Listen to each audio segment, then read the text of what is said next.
శుభోదయం అందరికీ. ఇవాళ ఉసిరికాయ ముక్కలతోటి ఆవకాయ అండి. మెంతులు ఆవాలు ఈ విధంగా రోస్ట్ చేసేసుకోవాలి.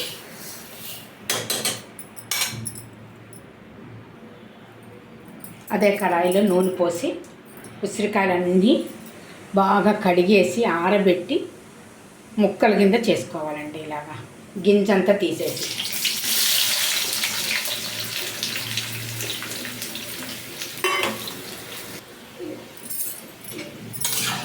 ముక్కలన్నీ 5 minutes చాలండి, మగ్గిపోతాయి, మెత్తగా అయిపోతాయి.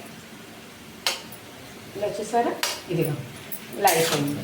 ముక్కంతా ఇలా నొక్కితే చూసారు అలాగా. ఇప్పుడు దించేయాలి. ఇప్పుడు కడాయిలో నూనె పెట్టి ఎండుమిరపకాయలు, ఆవాలు, కొంచెం ఇంగు కొంచెం ఎక్కువ వేసుకున్నా రుచిగా ఉంటుంది. నూనె అంతా చల్లారిపోనివ్వాలి. ఆవాలు చిటపటలాడగానే స్టవ్ కట్టేయాలి.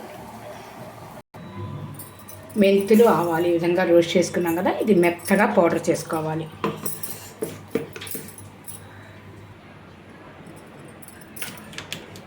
ఇంగి నూనె అంతా చల్లారిపోయింది. ఇప్పుడు కప్పు కారం, ఉప్పు తగినంత,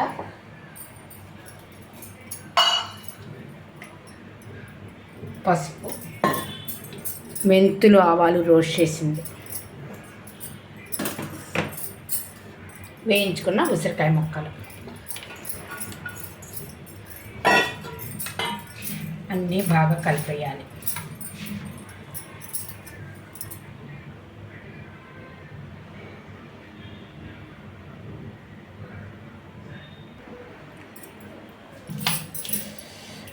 నూరు ఊరిపోతుందండి, సీసాలకు ఎత్తేయాలి.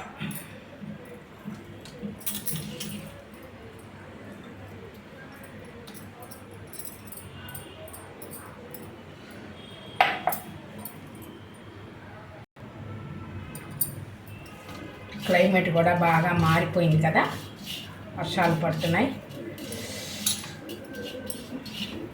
నూరు ఊరిపోతుంది. ఎప్పుడెప్పుడు తినేద్దామని.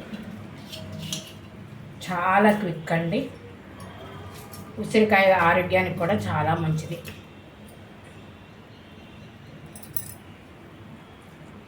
వావ్, అదిరిపోతుందండి.